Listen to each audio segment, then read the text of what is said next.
안녕하세요. 오늘도 사은살롱을 찾아주셔서 감사합니다. 저는 결혼 5년 차로 3살이 된 예쁜 공주님의 엄마인 30대 주부입니다. 올해는 저한테는 좀 특별한 해인데요. 저는 어릴 때 친정엄마가 돌아가셔서 안 계시거든요. 그리고 올해 친정엄마가 돌아가신 지 꼬박 20년이 되는 해이고, 동시에 지금의 제 나이가 친정엄마가 돌아가신 나이라 기분이 많이 이상한데, 어렸을 때는 엄마가 이렇게 젊은 나이에 하늘나라에 가신지 체감하지 못했어요. 그리고 이제 막 말문이 터져서 조잘조잘 이야기하는 아이를 키우다 보니 저를 두고 차마 눈을 감을 수 없었을 것 같은 엄마의 심정이 와닿았는데, 엄마의 부재는 저에겐 항상 상처였고 아픔이었어요. 게다가 엄마가 돌아가시고 저는 할머니 손에서 자랐는데요. 이런 말은 저를 키워준 할머니한테 죄송한 말이지만 제 인생의 굴곡은 그때부터 시작되었다고 해도 과언은 아니었죠. 일단 아빠가 저를 두고 재혼하셨다가 결국 다시 이혼을 하시면서 제 의지와 상관없이 그 과정에 상처를 받게 되었는데, 아빠 딴에는 저에게 엄마의 자리를 메워주고 싶어서 한 재혼이라고 하셨지만 그건 아니었어요. 왜냐하면 새엄마는 저를 키울 마음이 전혀 없는 사람이었거든요.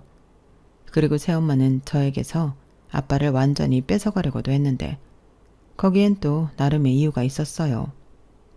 새엄마가 아빠와 결혼할 당시 저보다 어린 딸을 데리고 시집을 왔는데요. 그 동생이 저희 아빠를 독차지하고 싶어 했어요. 아빠 하면서 외동딸 대접을 받고 싶어 했는데, 새엄마는 자기 딸이 그러길 바라니 저희 아빠를 온전한 자기 딸의 아빠로 살게 하려 철저히 저와 아빠를 갈라놓으려 하셨죠. 그러니 아빠 생각과 달리 아빠가 재혼을 했지만 저는 여전히 찬밥에 할머니와 살 수밖에 없었는데, 그렇게 한 3년 정도 아빠를 1년에 2-3번 볼까 말까 하니 할머니가 이건 안 될 일이라고 나서기로 마음을 잡수셨어요. 오죽하면 저렇게 살게 할 바에는 엄마와 새엄마를 이혼시키는 게 낫겠다고 마음을 독하게 드셨는데, 그리하여 새엄마의 독한 시집살이가 시작이 되었죠. 할머니가 무작정 저를 데리고 아빠 집에 들어가 살겠다고 하셨거든요. 그렇게 새엄마는 졸지에 시어머니와 전처 딸까지 함께 살게 되었고, 저희 할머니는 이복 동생이 저희 아빠를 독차지하는 꼴을 또 가만히 보지 않으셨는데, 야야, 네가 뭔데 거 가서 매달려 있노? 니는 항시 2번째다. 여 언니가 아빠 친딸이니까 1번, 니는 2번. 알았나? 이렇게 새엄마와 이복 동생이 보고 듣는 가운데 대놓고 차별을 했으니 새엄마가 폭발하게 되었어요. 그리하여 아빠를 뒤에서 조종해 할머니와 저를 다시 내보내고, 이젠 아예 연을 끊고 살게 하려 이간질을 열심히 했는데, 그 수까지 모두 꿰뚫고 있던 할머니는 아빠가 없을 때 온갖 집안일로 새엄마를 가만히 있게 두지 않았어요. 거기에 아빠 돈도 할머니가 직접 관리하고 새엄마에게는 주급으로 생활비를 주신다며 그마저도 가계부를 쓰지 않으면 절대 안 준다고 했는데, 그렇게 재정 상태를 쥐그흔드는 할머니 탓에 새엄마는 아빠에게 이렇게 살 바엔 이혼을 하겠다고 집을 뛰쳐나가면서 아빠의 재혼은 깨지게 되었어요. 처음엔 아빠도 엄마 꼭 이렇게까지 해야 해? 물론 저 사람이 심한 건 나도 인정하는데 그래도 내 아내고 엄마 며느리잖아. 그리고 막말로 없는 것보다는 낫지 않아? 기어코 아들이 이혼당하는 꼴을 봐야 속이 시원하겠어? 라며 새엄마와 이혼을 하지 않으려 했는데, 할머니는 네 이혼하라고 이러는 기다 라며 아빠에게 하루라도 빨리 이혼하고 정신 차리라고 하셨어요. 그러면서 또 그럼 니는 굴러온 돌이 박힌 돌 빼내려고 처리약을 쓰는데 아빠라는 니는 네 딸이 저렇게는 괄시받는 게 괴한나? 나도 내 핏줄이 더 귀하지 너의 핏줄 거두는 거 한 개도 안 반갑다 라며 아빠를 혼내셨는데, 그때는 왜 제가 다 눈물이 나던지 저를 생각해주는 사람은 할머니밖에 없는 것 같더라고요. 그래서 속으로는 저런 아빠보다 할머니랑 둘이 사는 게 낫겠다는 생각을 많이 했는데, 그때는 몰랐지만 할머니는 건강이 아주 나쁘셨더군요. 어쩌면 그래서 더욱 제 걱정을 한 것 같았는데요. 할머니는 식구들에게 아무 말도 하지 않았지만 신장암을 앓고 있었어요. 가끔 포도당 맞으러 병원에 간다. 서울에 있는 작은 아빠 집에 다녀온다는 게 당신 병 때문이었더라고요. 저는 그때마다 옆집에 맡겨져 할머니 올 날만 기다렸는데 할머니는 그런 어린 소녀의 마음을 알고 계셨더라고요. 그래서 저를 아프게 하고 저를 밀어내려는 새엄마를 당신이 나서서 아빠에게서 떼어놓으려 하셨고, 아빠는 할머니가 아프다는 사실을 알고 할머니 뜻에 따랐는데, 그렇다고 부녀의 정이 쌓이거나 사이가 좋아지는 일은 없었죠. 그리고 할머니는 제가 아빠와 산 지 2년도 되지 않아 하늘나라로 가셨고, 그 후로는 아빠와 쭉 둘이서만 살았는데 솔직히 좋은 기억은 별로 없네요. 그냥 각자 살았거든요. 서로에게 큰 관심과 걱정도 없이 그냥 한 집에서만 살았는데, 그래서 저는 아빠와 살고 있었지만 할머니가 그리웠고 엄마가 보고 싶었어요. 또 학교에 다니면서 쭉 느꼈던 점이 있었는데 어쩐지 저는 다른 아이들과는 좀 다르다는 생각이 강하게 들더라고요. 왜 엄마 없는 애는 티가 난다고 어른들이 그러시잖아요. 저는 저한테서 그런 티가 난다고 생각했어요. 다른 친구들은 전부 엄마가 있어서 머리 모양도 단정하고 옷도 신경 써서 입고 학교에 오는 것 같았는데 저는 아니니까 그런 게 늘 자신이 없었거든요. 그리고 자연스럽게 바쁘고 저에게 달리 관심이 없는 아빠와 살다 보니 하나부터 열까지 제 스스로 해야만 했는데요. 이건 뭐 어린 딸이 나이 많은 아빠를 더 챙기는 꼴이었어요. 청소도 그렇고 공과금 내고 심지어 슈퍼에서 간단한 식재료를 사다 제가 밥을 하기도 했는데, 그렇게 살다 보니 저는 빨리 어른이 되고 싶었어요. 그 이유는 간단했는데 혼자 살고 싶었거든요. 그리고 드디어 고등학교 졸업을 한 해에는 용돈을 모아 마련한 100만 원의 자립금으로 집을 나와 독립된 생활을 했는데, 말이 독립이지 그때 고생을 참 많이 했어요. 고시원, 고시텔, 반지하, 옥탑방, 심지어 쉐어하우스라고 방만 빌려 사는 생활도 했는데, 어린 여자아이가 그런 생활을 하는 게 쉽지 않아 보였겠지만 저는 나름 괜찮았어요. 그리고 아빠는 그래도 딸이라고 혼자 사는 저를 위해 매달 용돈은 보내주시기도 했는데요. 그게 큰 도움이 되기도 했어요.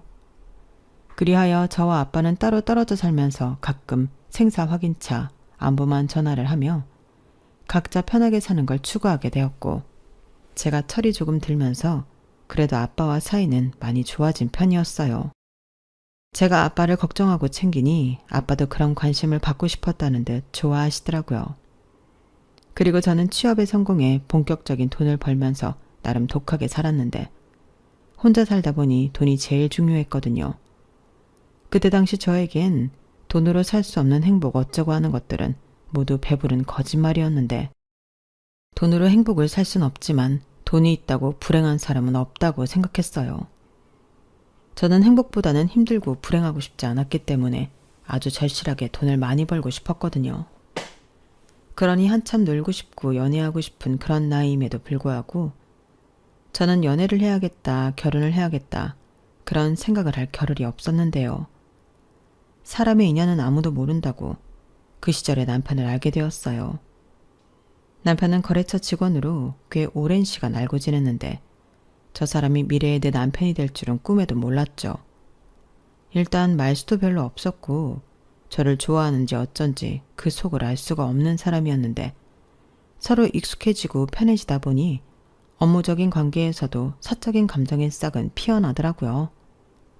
그리고 그 사람을 조금씩 알게 되면서 나이, 사는 동네, 뭐 그런 시시콜콜한 것들을 알게 되었고, 남편이 먼저 고백을 하면서 저희 사이는 크게 변하게 되었어요. 솔직히 남편이 처음 고백을 했을 땐 저는 도망치기 급급했거든요. 누굴 만나 다시 없던 관계를 만드는 게 저에겐 쉽지 않고 무서웠어요. 저 또한 저의 처지가 남들이 말하는 조건이나 기준에 비하면 너무 보잘것이 없었기 때문에 더 자신이 없었는데요. 남편은 근 1년을 저를 기다려주면서 저의 모든 것을 이해하고자 노력해줬어요. 그러니 그 모습이 저를 조금씩 용기를 내게 만들었는데, 연애를 5년 정도 했을까? 남편의 집에서 결혼 이야기가 나오기 시작했죠. 장남이다 보니까 홍기도 찾고 만나는 여자도 있다고 하니 집에 데리고 오라고 하셨대요. 그런데 저는 그게 너무 무서워서 차일피일 미루기만 했는데, 그때 시어머니가 저를 만나러 따로 저희 회사까지 찾아오셨더군요. 남편에게 대강의 이야기를 들었다며 편하게 차 한잔만 하자고 하셨는데 그때 처음 본 시어머니의 인상은 걱정했던 것과 달리 인상이 좋으셨어요. 또 이미 남편과는 연애하면서 저희 집안 사정을 모두 이야기했던 터라 시어머니는 제가 무얼 걱정하는지 알고 계셨는데 시어머니가 먼저 오해할까봐 말하기가 좀 어려운데 경탁이한테 얘기는 대충 들었어요. 그리고 아무래도 그런 것 때문에 우리 집에 인사 오는 게 힘든 것 같아서 내가 먼저 이렇게 찾아오게 되었는데 실제로 이렇게 만나보니 이런 와중에도 너무 반갑네. 많이 힘들었을 텐데 잘 컸네. 할머니가 사랑과 정성으로 키운 귀한 티가 나는 것 같아요. 내 나이쯤 되면 척 보면 딱이거든. 그러니까 괜히 걱정 사서 하지 말고 우리는 선영씨 정도면 감지덕지니까 편하게 봐요. 우리 집에 놀러 온다고 생각해주면 더 고맙고 우리 금방 또 볼 수 있는 거 맞죠? 아무래도 내가 먼저 이렇게 말을 해줘야 우리가 하루라도 더 빨리 볼 수 있을 것 같아서 갑자기 찾아와서 미안해요 라고 해주시니 저는 확실히 마음이 편했어요. 이미 벌써 제 사정을 알고 계신다는 것도 마음이 놓였고 그럼에도 불구하고 저리 말씀해 주시니 감사했는데 어느덧 제 마음 한켠에 저런 분이라면 시어머니로 모시면서 잘해드리고 싶더라고요. 거기에 나아가 한동안 느끼지 못했던 엄마의 정도 기대해 볼 수 있을 것 같은 어린아이의 마음이 되었는데요. 그런 계기가 발판이 되어 저와 남편은 결혼하게 되었어요. 둘 다 아주 넉넉하게 신혼생활을 시작한 건 아니었지만 대출 조금 더 끼고 빌라 전세에서 결혼생활을 시작했는데 제 인생에도 이런 날이 오다니 놀라울 정도로 안락하고 행복하더라고요. 그러면서 어릴 때 마냥 부러워만 했던 행복한 가정을 제 손으로 꾸려보고 싶은 욕심도 생겼는데요. 남편과 함께라면 충분히 가능할 거라고 믿어 의심치 않았어요. 물론 천사 같은 아이가 있는 지금은 이미 그런 꿈을 이룬 것처럼 더할 나위 없이 행복 자체였지만 징할의 생활이 있기까지 저도 나름의 고난과 역경이 있었답니다. 혹시 오해가 있을까봐 미리부터 밝히자면 저희 시부모님은 여전히 저에게 잘해주시고 계세요.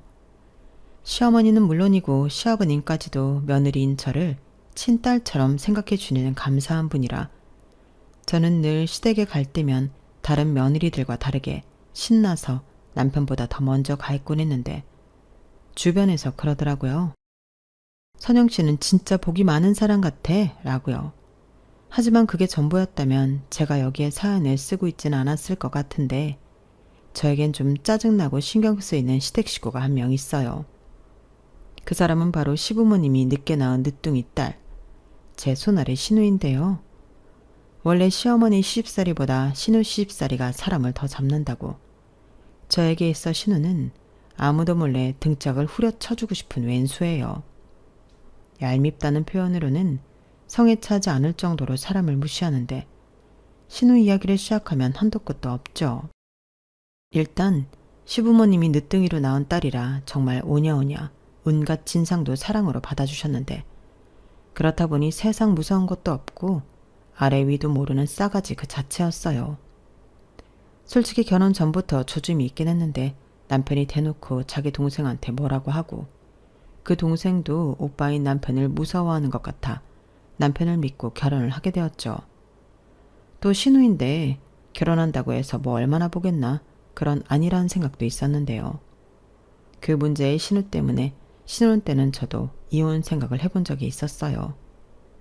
사람이 할 수 있는 말과 하면 안 되는 말이 있는데 신우는 그런 것도 모르는 아나무인인 사람이었거든요.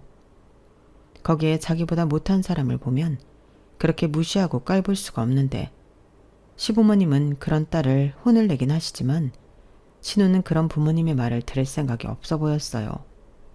누가 보면 자기를 무슨 돈 많은 부잣집 딸로 볼 줄 아는 건지 기세가 아주 등등하더라고요. 그러니 엄마도 없고 가난한 친정을 가진 저를 자기보다 한참 급이 떨어진다고 생각했어요. 아예 대놓고 저를 자기 집 레벨과 어울리지 않는다며 소위 말하는 신우이 짓 시자 노릇을 했는데 그때마다 제 속이 뒤집어졌어요. 그리고 아이러니하게도 시집살이 때문에 도망치듯 아빠와 이혼한 새엄마의 기분이 이랬을까? 이젠 얼굴도 기억이 나지 않는 그 여자 생각이 났는데 그만큼 신우의 시자짓은 사람을 환장하게 했죠. 오죽하면 제가 저보다 어린 신우의 말에 울컥해서 화장실에 들어가 한참을 울고 나온 적도 있었는데요. 그 모습을 본 남편은 신우를 쥐잡듯 잡기 시작했어요. 당연히 신우는 자기가 왜 오빠한테 혼이 나야 하냐며 발끈했죠. 아이씨, 왜 나한테만 뭐라고 해? 내가 만만해? 노인의 기집애, 아까 올케 언니한테 뭐라고 했어? 네 올케가 우리 집이랑 레벨이 안 맞아? 레벨 같은 소리하고 자빠졌네. 네가 뭔데 내 와이프 눈에서 눈물을 빼. 너 당장 올케 언니한테 사과 안 해? 어머, 별꼴이야? 언니, 그새 우리 오빠한테 쪼르르 가서 일렀어요? 아, 속도 줘봐라. 내가 뭐 없는 소리 했나? 그리고 오빠, 아무리 오빠가 새언니 편을 든다고 해도 나한테 이러는 거 아니지. 무슨 사과를 하라는 거야? 나 잘못 없어. 언니가 자격지심이 있어서 눈물바람 한 거지. 막말로 오빠랑 우리 집이 좀 손해보는 결혼하는 건 맞잖아. 맞긴 뭐가 맞아. 그리고 무슨 내가 손해를 봤다는 거야. 나는 우리 선영이 아니면 결혼 안 했어. 선영이라서 결혼한 건데 네가 뭘 한다고 나서. 아, 그러셔? 아주 사랑꾼 나셨네. 새언니는 좋겠어요. 조건도 언니 편만 들어주는 남편이 있어서. 어디 그것뿐인가? 언니 레벨에는 꿈도 못 꿀 우리 집에 시집까지 왔으니 언니도 선빵한 거지. 경훈이 너 그만하지 못해. 어디서 버릇없게 올케 언니한테 그런 소리를 해. 그리고 경탁이 너도 아무리 네 동생이 잘못했어도 너무 뭐라고 하지 마라. 얘가 몰라서 실수한 거 가지고 왜 그렇게 몰아붙여? 네가 그러면 그럴수록 제가 더 심통 부리는 거 몰라? 내가 몇 번을 말해. 이게 다 엄마가 계속 애를 싸고 도니까 저렇게 위아래도 모르고 버릇없이 그런 거라고. 심통이 나서 사과를 안 하는 게 어딨어. 너 이놈의 기집애 당장 사과 못해? 싫어, 못해, 안 해. 오빠는 왜 나만 가지고 그래? 내가 뭘 잘못했다고. 우리 집이랑 새언니가 레벨이 안 맞는 건 다 아는 사실이잖아. 엄마 없이 자라서 아는 것도 없고. 나는 레벨이 맞는 사람끼리 어울리는 게 맞다고 생각해. 솔직히 격 떨어진단 말이야. 사람이 급이 있지. 오빠 너는 왜 그렇게 눈이 났냐? 너 조용히 못해? 아, 우리 며느리 괜히 시댁 왔다가 별소리를 다 듣네. 내가 대신 사과하마. 우리 애가 철이 없어 저런다. 이해심 넓은 네가 참아. 왜 그래요? 참긴 뭘 참아? 그리고 왜 선영한테만 참으라고 해요? 좌우간, 진짜 내가 이래서 쟤 있을 때 집에 오기가 싫어. 그래? 말 잘했네. 그럼 오지 마. 그리고 새언니도 괜히 가증 떨지 말고 우리 집엔 제사나 명절에만 와요. 뭐 반가운 얼굴이라고 자주 와요. 우리 엄마 아빠가 잘해주니까 자기가 무슨 친딸이라 된 줄 아는 거야? 진짜 기분 나빠. 너 그 입 다물지 못해? 아우, 저거 진짜 동생만 아니면 한 대 패주고 깽값 물어주는 건데. 자기야, 일어나서 짐 챙겨. 나는 더 이상 여기 못 있겠다. 경탁이 너까지 왜 그래? 아유, 선영아, 내가 미안해. 네 남편 말처럼 얼른 가라. 내가 현관 앞에 반찬 싸놨으니까 그거 꼭 들고 가. 경탁이 너는 운전 조심하고. 괜히 성질난다고 운전 막 하면 안 된다. 선영이 놀래. 저는 신우 때문에 속이 뒤집어졌다 펴졌다 난리가 났지만 그때는 아무 소리 하지 못했어요. 너 왜 말을 그따위로 하냐고 싸울 수도, 나는 괜찮다고 남편을 말릴 수도 없으니 바보처럼 아무 말도 못하겠더라고요. 대신 남편이 제목까지 화를 내고 씩씩거리니 그걸로 위안 삼아 그날은 집으로 돌아왔는데, 그런 기분 나쁜 일이 있을 때마다 남편은 저에게 몇 번이고 사과를 했어요. 자기야, 아까는 많이 속상했지? 미안해. 저놈의 기집애, 내가 언제고 저놈의 주둥이 홍구멍을 내줄 거야.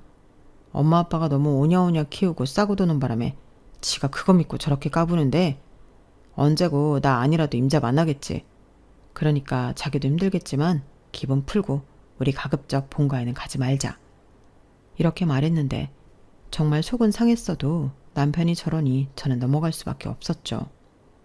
그리고 마음 한편으로는 신우가 하루라도 빨리 시집을 가서 그 밉상 얼굴 보는 날이 없길 바라고 또 바랬는데, 저희 신우는 늘 좋은 조건의 남자만 만나면 결혼할 거라고 떠들고 다녔거든요. 하지만 그런 조건의 남자가 유감스럽게도 눈이 삐지 않아 신우가 결혼하는 날은 올 것 같지 않았는데, 그러던 중 집신도 짝이 있다는 말이 맞는 건지 드디어 신우가 찾던 조건은 좋으나 눈이 먼 정신 나간 남자가 나타났어요. 그때 제가 막 임신을 했을 때였는데 신우는 조카가 생기는 건 안중에 없었고 당장이라도 시집을 갈 것처럼 입이 아주 귀에 걸렸어요. 솔직히 제 입장에서도 그 소식은 반갑기 그지 없었는데요. 신우의 예비 남편은 신우 말처럼 거의 준재벌에 가까운 집 아들이었어요. 게다가 시집살이 시킬 시어머니도 없고 신우의 짓할 여자 형제도 없다고 했는데 거기까지 들으니 저도 슬슬 배가 아프더라고요. 그 남자가 잘나서 배가 아픈 게 아니라 내심 너도 시집가서 너 같은 신우 만나 고생 좀 해봐라 하는 마음이 있었는데 신우가 없다니 그게 참 유감스러운 일이었어요. 그리고 그런 저의 마음을 꿰뚫어 봤는지 신우는 원래도 얄미운 면상을 더욱 얄밉게 하고서는 자긴 시집살이도 하지 않고 평생 사모님 소리 들으며 떵떵거리고 살 거라고 저에게 자랑을 하는데 그때는 솔직히 좀 약이 오르더군요. 세상에는 권선징악이 있다고 했는데 왜 저 못된 신우는 인생만 잘 풀리는 건지 하늘이 다 원망스러웠어요. 그렇게 신우는 나름 조건을 맞춰 시집을 간다고 자기 집 기둥 뿌리도 뽑아 호화스럽게 결혼식을 올렸는데 상견례 때와 결혼식 당일에 뵌 신우의 가족들은 인상도 좋고 좋으신 분들 같더군요. 신우가 집안의 막내이다 보니 귀염상이라며 신우의 시아버지, 그러니까 저희한테는 사돈 되시는 분이 신우를 딸처럼 여기겠다고 하셨어요. 그 말에 저희 시부모님도 감사하다며 좋아하셨는데 그러면서 의뢰 저희 애가 할 줄 아는 게 많이 없습니다. 저희가 늦게 본 귀한 딸이라 너무 곱게만 키워 그런 거니 너 그렇게 봐주세요. 그리고 집안 가풍에 맞게 많이 배우도록 이야기도 해놨으니 넓은 아량으로 지켜봐 주세요. 라고 하시며 신우를 예쁘게 봐달라고 하셨어요. 솔직히 그때도 저는 저 사람들은 자기 며느리의 실체를 다 아는 걸까? 괜히 꼬장을 부려보고 싶은 마음이 들기도 했는데 일단 빨리 시집을 가서 제 눈에 보이지 않게 되는 것이 중요하니 저는 적극 협조하기로 마음을 먹고 허벅지를 꼬집으며 역겨움을 참았어요. 가뜩이나 임신해서 비위도 약한데 신우가 하는 짓이 너무 밥맛이라 참는 게 힘들었거든요. 그리고 신우의 가증 섞인 연극에 속아 넘어간 듯 보이는 신우의 시아버님은 그저 허허 웃으며 이제 막 시집 오는 건데 모르는 게 당연하지 않겠냐고 당신은 다 괜찮다고 하시는데 사업을 크게 하셔서 그러신가? 소소한 일은 잘 신경 쓰지 않는 듯 보였어요. 그러니 그 말에 신우는 또 저를 향해 어깨를 으쓱하며 새침을 떨기 시작했는데 그렇게 신우는 자기가 바라는 대로 인생이 풀려가는 듯 보였어요. 그리고 저 역시 이제 허튼 꿈은 버리고 그래도 미우나 고우나 가족인데 이왕 시집간 거 이혼해서 돌아오지 말고 그 집에서 잘 살길 바랬는데요. 아니 웬걸? 결혼하고 3개월도 되지 않았는데 신우가 짐가방을 들고 친정에 와서 울고불고 난리가 났더군요. 저는 그때 산부인과에 가는 날이라 회사에 휴가를 냈고 남편은 저와 산부인과 진료를 받고 곧장 출근을 해서 저 혼자 시댁에 갔었는데 현관문도 열려있고 신우의 짜증 섞인 목소리가 현관 밖으로 새어나왔는데 사람 심리가 왜 그런지 저는 숨을 죽이고 그 소리에 집중했어요. 그때 저는 마침 점심시간이라 시어머니와 점심을 먹을 생각이었거든요. 그 전날 시어머니가 지나가는 말로 초밥이 드시고 싶다고 하셨는데 산부인과 근처에 맛있다고 소문난 가게가 있어서 저는 일부러 포장까지 했어요. 그리고 깜짝 놀라게 해드리려고 연락도 없이 부랴부랴 왔는데 정작 서프라이즈는 신우가 해주고 있더라고요. 그렇게 귀를 기울이며 듣고 있는데 신우 집에도 신우 같은 사람이 있었나 보더군요. 그것도 한 사람이 아니라 셋이나 됐는데 시 고모님이라는 분들이 조카 며느리라고 신우를 엄청 잡는 것 같았어요. 아주 신우가 꽁지가 빠져서는 친정으로 주랭랑을 쳤는데 자기 엄마를 붙잡고 서럽게 우는 거 있죠? 엄마, 나 진짜 이렇게는 그 집에서 못 살아. 아니 왜 그래? 무슨 일이 있었는지 차근차근 말해봐. 그게 있잖아. 나 완전 사기 결혼 당했어. 결혼 전에 나한테 잘해주는 건 순전히 쇼였고 나를 무슨 다 잡은 고기처럼 신혼인데도 홀대하는데 그것도 너무 서럽고 집에 돈은 많다고 하는데 정작 내가 쓸 돈은 안 준다? 어디 그뿐이야? 시고모님들이 진짜 지랄 맞아. 자기들이 시엄마래. 그럼 나는 무슨 시어머니를 셋이나 모셔? 매일같이 집에 와서 청소가 어떻고 음식이 어떻고 나만 쥐잡듯이 잡아. 뭐? 너 그렇게 힘든데 이 서방은 뭐라고 안 해? 안 해. 나더러 무조건 참고 고모들한테 맞추래. 자기도 고모들 무섭다고. 자기한테 불똥 튀지 않게 나더러 알아서 하라는데 나 진짜 너무 힘들어. 그래도 어떡해. 네가 잘 좀 맞춰봐. 네가 잘하면 그 고모님들도 뭐라고 하지 않으시겠지. 못 맞춰. 그건 아무도 못 맞춰. 트집을 잡기 위해서 그러는 건데 아마 내가 너무 잘하면 잘한다고 또 뭐라고 하실걸? 그냥 내가 싫은 거야. 왜? 왜 네가 싫어? 그럴 이유가 없잖아. 몰라. 나더러 며느리 하나니까 시아버지도 챙겨야 하고 집안 대소사도 챙겨야 하는데 그거 다 챙기면 엄마 나 친구 만나서 쇼핑할 시간도 없어. 무슨 종이야 종. 그러면서 아버님은 나한테 하루빨리 애나 낳으라고 잔소리하시고. 뭐? 그렇게 인상 좋으신 분이 그러셨단 말이야? 그거 다 연기였어. 온 집안 식구들이 다 나랑 우리 가족을 속인 거라고. 엄마 나 어떡해. 이혼할래. 시끄러워. 결혼한 지 얼마나 됐다고 벌써 이혼 타령이야? 엄마가 몰라서 그래. 이제는 큰 고모님이 나한테 뭐라고 하셨는 줄 알아? 나더러 가정교육을 개떡같이 받았대. 니네 엄마는 이런 당연한 것도 안 가르쳐줬냐고 하는데 성질이 나서 못 참겠더라고. 그래서 나도 한바탕 뒤집었지. 그랬더니 이번에는 막내 고모님이 나더러 몸만 딸랑 시집 왔으면서 성깔만 부린다고 자기 집안에 날로 시집을 왔다면서 저런 것들이랑 우리 집이 어울리냐고 나더러 급 떨어진대. 저는 신우의 말에 순간적으로 웃음이 터져 나올 것 같은 걸 겨우 참았어요. 지가 나한테 레벨 어쩌고 급 어쩌고 하더니 그 잘난 집에서 똑같이 당하고 있더라고요. 그 소리를 듣는데 저는 솔직히 너무 고소했어요. 그래도 하늘이 완전히 신우 편은 아니구나 위안이 됐는데 그때였어요. 신우가 눈물을 닦겠다고 일어나면서 현관문 밖에 있던 저와 눈이 딱 마주쳤는데 하필이면 저의 시댁이 옛날 주택이라 거실이 현관문이랑 가깝거든요. 그러니 신우가 마치 너 지금 내 얘기 다 들은 거야? 라고 하듯 저를 노려봤는데 저는 멋쩍어서 그냥 웃어 보이고 말았네요. 그리고 시어머니도 제가 온 것을 알고 조금 놀라신 듯한 얼굴이었는데 저는 괜히 두 모녀가 민망할까봐 사간 초밥을 둘이 드시라고 바닥에 내려놓고 집으로 돌아왔어요. 근데요.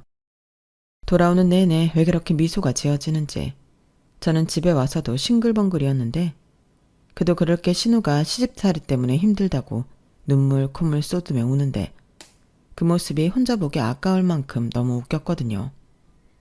그리고 제가 집에 온 지 2-3시간이 됐을까? 아니나 다를까 신우한테 전화가 걸려왔고 신우는 다짜고짜 저한테 화를 내면서 아까 왜 웃었냐고 따지기 시작했어요. 아무리 생각해도 제가 자기를 비웃고 있었던 것 같다며 기분이 나빠서 그냥은 도저히 넘어갈 수가 없었다고 하는데 기도 차지 않았어요. 누가 봐도 쪽팔린 김에 지금 저한테 화풀이를 좀 하겠다는 억지 심보잖아요. 아가씨, 제가 뭘 했다고 저한테 그러세요? 저 비웃지 않았어요. 뭐래? 내가 분명히 다 봤는데 어디서 딴소리예요? 내가 우스워요? 누가 그렇대요?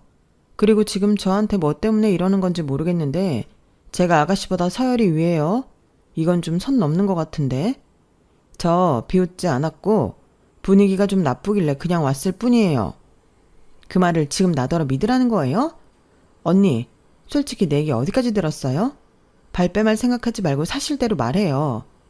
발뺌할 생각 없고요. 거진 다 들었어요. 속아서 결혼한 것 같다면서요. 그나저나 아가씨도 참 안 됐네요.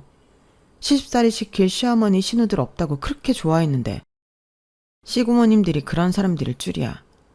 그러는 거 보면 세상은 참 공평한 것 같네요. 그 소리 지금 나한테 쌤통이라는 말 하고 싶은 거죠? 어머, 아가씨는 역시 눈치가 백단이네요. 그렇잖아요. 아가씨가 저한테 좀 못되게 굴었어요? 레벨이 안 맞다고 격 떨어진다고 급이 안 맞다고 했잖아요. 아가씨는 그런 말 들을 때 기분 어땠어요? 기분 더럽죠. 그러게 그런 말은 하는 게 아닌데 그 고모님들도 진짜 못됐다. 결혼식장에서는 그렇게 좋은 사람인 척 하시더니 실상은 아니었나 보네요. 됐어요. 언니는 언니나 잘해요. 지금 누가 누굴 걱정해? 어머, 제가 걱정하는 걸로 들렸어요? 아닌데. 아가씨도 성인이고 이제 시집갔으니 출가 외인인데 아가씨 일은 아가씨가 알아서 해야죠. 솔직히 그동안은 어머님 아버님 때문에 편하게 산 건 맞잖아요. 근데 제가 겪어보니 세상이 그렇게 호락호락하진 않아요. 이제라도 그걸 알게 됐으니 다행이죠. 아가씨도 이번 기회에 제대로 배워봐요. 시집살이가 얼마나 사람을 미치게 하는지. 언니, 지금 나 시집살이 하다 피말라 죽으라고 고사 지내요? 고사는 안 지냈는데 지금부터 한번 지내볼까요? 언니! 신우는 제 말에 약이 바짝 올라서 소리를 지르고 난리가 아니었어요.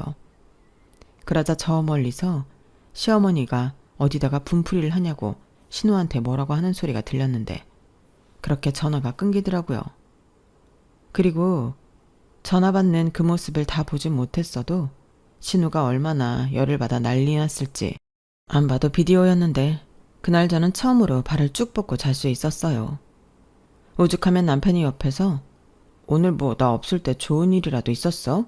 라고 하는데 저는 아니라고 별일 없었고 병원 가서 애기 초음파 보고 와서 기분이 좋다고만 말했는데 아무리 남편이 자나깨나 제 남편이라고 해도 시집간 동생이 시집살이 때문에 힘들다고 하는데 저처럼 기분이 좋겠어요? 그래서 저는 신우가 나중에 얘기하면 그거야 어쩔 수 없지만 제 입으로 신우가 힘들다는 말은 해주고 싶지 않더라고요. 그리고 그날의 분위기로 봐서는 신우가 금방이라도 이혼하고 돌아올 것만 같았는데 다행이라고 해야 하나? 꾸역꾸역 이혼은 하지 않고 살았고 나중에 시어머니한테 듣기로 신우가 이혼 얘기를 꺼냈다고 본전도 못 찾고 더한 시집살이를 한다고 들었어요. 그 말을 하시는 시어머니 표정은 당연히 좋지 않았는데 그 집 시아버님이 그러셨대요. 자기 집안에 이혼은 없다며 시집 온 이상 죽기 전에는 이 집을 나갈 수 없다나요? 그 말이 너무 공포스러웠다며 또 전화로 울고불고한 모양이었는데 심지어 친정에 전화를 너무 자주 한다고 핸드폰도 큰 시고모한테 뺏겼대요. 거기에 정말로 이혼을 한다고 고집을 부리면 막강한 변호사 군단을 만들어 신우는 물론이고 신우의 친정도 막대한 배상을 하게 만들 거라고 협박을 한 것 같았는데 돈 많은 집이라고 좋아하더니 그 돈이 무섭긴 하더라고요. 그럼 밖에 나가 일이라도 하면 숨통이 좀 트일 텐데 그 돈 많은 집안이 며느리가 일할 필요도 없을 뿐더러 신우 역시 그런 와중에도 일할 마음은 또 없다 보니 적극적이지 않았는데 그럼 뭐 어째요? 그냥 살 수밖에요. 그래서 신우의 시집살이는 언제 끝날지 아무도 모르게 되었는데 그 탓에 시부모님 마음은 늘 불편하고 걱정이 많으셨어요. 당연하죠. 당신들은 그저 바람 불면 날아갈까 꼭지면 터질까 금이야 오기야 키운 딸이니까요. 그런데 옆에서 이 모든 사실을 알게 된 남편이 시부모님에게 이렇게 말했는데요. 엄마 아빠가 못 가르친 거 그 집에 가서 배우는 거니까 너무 속상해하지 마. 지도 적응하고 살려면 배워야지. 저 말을 듣는데 제 남편이지만 어쩜 그렇게 제가 하고 싶은 말을 탁 꼬집어 하는지 그날따라 남편이 더 멋져 보이는 거 있죠. 그리고 제가 출산을 임박해 회사를 그만두게 되었을 때도 남편은 그런 제 의사를 기분 좋게 존중해 주었는데요. 요즘 남자들 여자가 맞벌이하지 않으면 싫어한다고 해서 걱정을 많이 했거든요. 사실 저는 제가 엄마 없이 자란 아픔 때문에 우리 애는 엄마인 제 손으로 키우고 싶다는 생각을 오래전부터 하고 있었어요. 그래서 그런 제 마음을 조심스럽게 회사를 그만두기 전에 남편에게 이야기를 했는데요. 남편은 전혀 싫지 않다는 듯 맞아. 애는 엄마 손에 자라야 정서적으로도 좋지. 나는 자기만 좋다고 하면 대찬성이야. 그나저나 우리 애는 참 좋겠다. 선영이가 엄마라서. 라고 오히려 제 선택을 지지해 주던 사람이었어요. 그때 얼마나 남편한테 고마웠는지 신우 말처럼 제가 남편 복은 정말 많더라고요. 그리하여 저는 전화도 잘하지 못하는 신우 덕에 시집살이에서 해방되어 시댁도 마음껏 다니고 덩달아 친정 아빠도 좀 챙기면서 출산을 준비할 수 있었는데 그런 편안한 마음으로 아이를 낳아 그런지 저희 딸은 어린 신생아일 때부터 순하고 잘 웃는 아이였어요.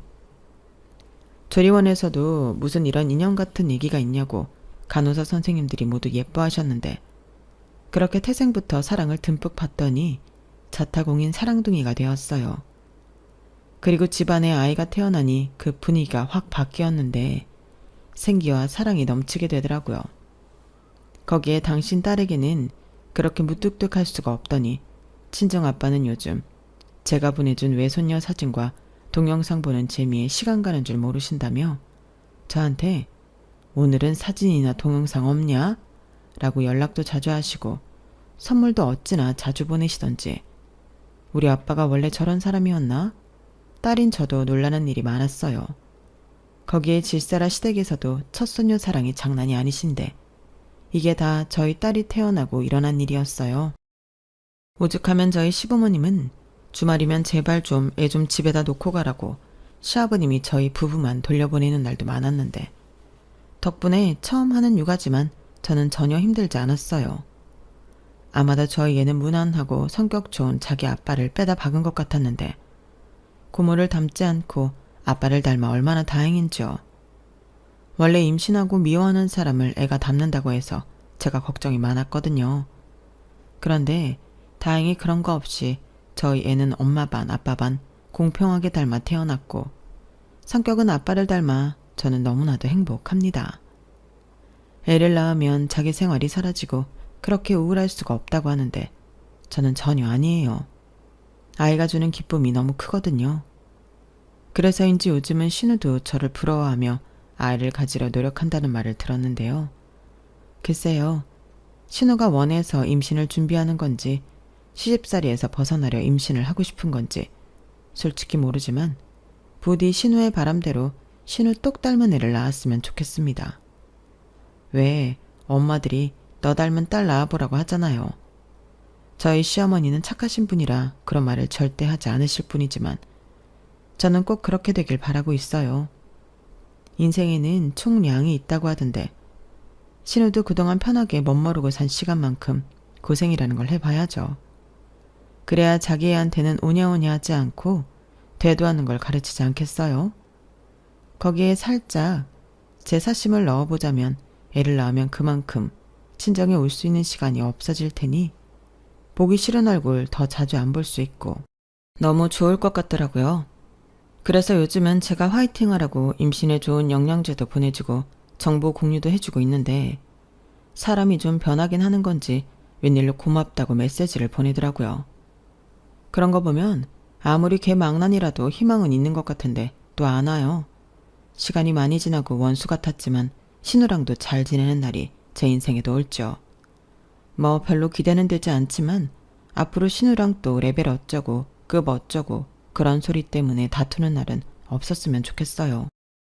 그리고 요즘 저는 또 새로운 재미에 빠졌는데 아이 키우면서 집에서 할 수 있는 일이 뭐가 있을까 그런 고민을 많이 했거든요. 아무래도 아이가 요즘은 어린이집에 가기도 하고 그 시간에 파트타임이라고 하려 해도 시간이 애매해서 이것저것 고민을 해봤었는데 제가 사진 찍고 글 쓰는 걸 좋아하다 보니 육아 일기를 쓰던 걸 아이 용품을 공구하고 팔기 시작했어요. 그런데 같이 아이 키우는 엄마다 보니 믿고 쓴다며 매출이 좀 나더라고요. 그래서 욕심을 조금씩 더 내다 보니 이젠 사무실도 없고 직원까지 있는 나름 사업가이자 CEO가 되었는데 그래도 저는 어디 나가면 전업주부라고 저를 소개해요. 쑥스러운 것도 있고 제가 주부라서 이런 것들을 더 꼼꼼히 체크할 수 있다는 자부심이 있어서 그러는 건데 나중에 저희 아이가 많이 커서 엄마 손이 많이 필요 없게 된다면 그때는 집중적으로 사업에 제 전력을 다할 생각입니다.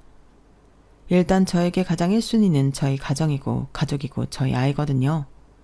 그래서 요즘은 제가 하고 싶은 걸 마음껏 할 수 있어 매일이 행복하기만 한데 시부모님도 언제든지 도움이 필요하면 말만 하라고 저의 든든한 지원군을 자처하고 계세요. 그리하여 올해는 내 집 마련에 성공해 이사도 앞두고 있는데 새 집에서 우리 가족 더 건강하고 행복하라고 여러분들이 많은 응원해 주세요. 그럼 지금까지 제 사연이었고요. 끝까지 제가 사는 이야기 들어주셔서 대단히 감사드립니다. 저희 철없는 신우도 언젠가는 철이 들어 지난 날을 후회하고 반성하는 날이 오겠죠. 꼭 그런 날이 오길 바라며 저는 이만 사연을 마무리하도록 할게요. 항상 건강관리 잘 하시고 오늘 하루도 보람있고 즐거운 날 되시길 바랍니다. 감사합니다. 여러분, 사연 댓글에 응원과 현명한 조언 부탁드려요. 좋아요와 구독은 저에게 큰 힘이 됩니다. 오늘도 좋은 일 가득하세요.